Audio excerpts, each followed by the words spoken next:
Pada zaman dahulu, ada seorang laki-laki dari kaum Bani Israel yang telah membunuh 99 nyawa, dan setelah membunuh yang ke-99 tersebut, dia pun sadar dan ingin bertobat dari segala dosa yang selama ini dilakukannya.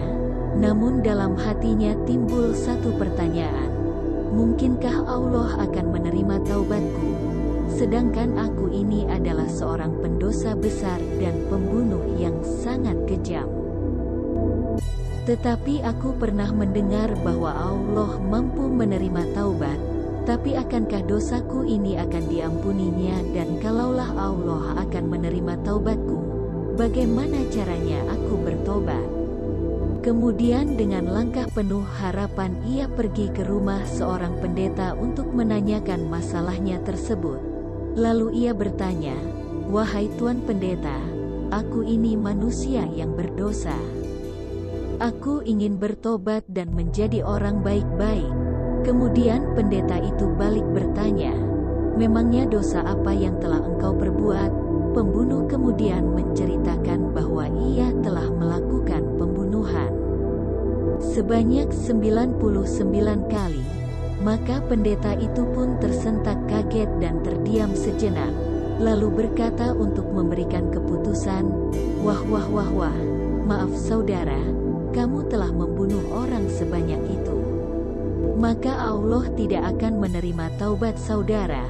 Setelah mendengar keputusan pendeta itu, hati si pembunuh itu merasa marah dan kecewa, karena sudah bersusah payah berniat untuk bertaubat.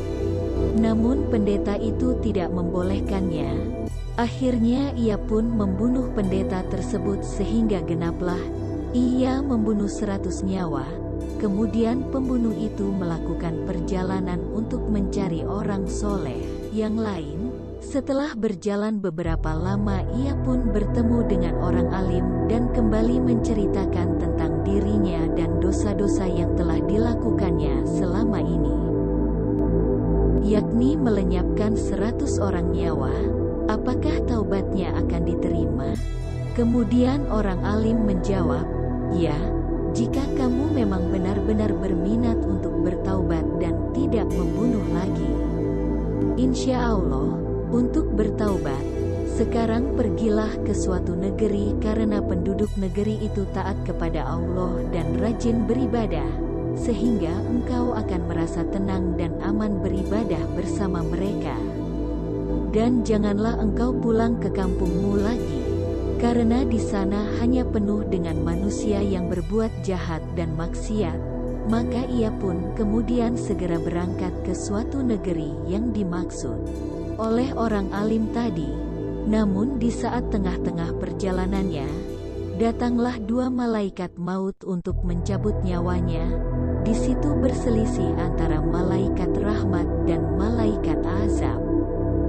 Malaikat rahmat berkata, "Orang ini datang untuk bertobat dan memohon ampun dengan hati yang tulus. Jadi biarkan aku yang mencabut nyawa." Kemudian malaikat azab menyangkal, tetapi ia sama sekali belum melaksanakan kebajikan. "Jadi biarkanlah aku saja yang mencabut nyawanya." Akhirnya datanglah satu malaikat lagi berupa seperti manusia biasa dan menjadi penengah kedua masalah itu, yakni malaikat rahmat dan malaikat azab. Lalu ia berkata, "Ukurlah oleh kalian jarak bumi ini ke negeri mana orang ini lebih dekat dengan negeri yang akan dituju untuk membersihkan dirinya, maka kesitulah ia termasuk." Kemudian malaikat rahmat dan malaikat azab saling mengukur jaraknya. Setelah diukur ternyata jarak orang tadi lebih dekat ke negerinya yang akan ia tuju untuk bertaubat dan membersihkan dirinya. Maka malaikat rahmatlah yang akhirnya mencabut nyawa laki-laki itu. Dari kisah tersebut di atas kita mendapat pelajaran bahwa sejahat-jahat apapun dan sebesar apapun dosanya dan kesalahan yang diperbuat oleh manusia, selama ia mau bertaubat kepada Allah dengan taubat yang sesungguhnya, maka Allah akan mengampuni dosanya.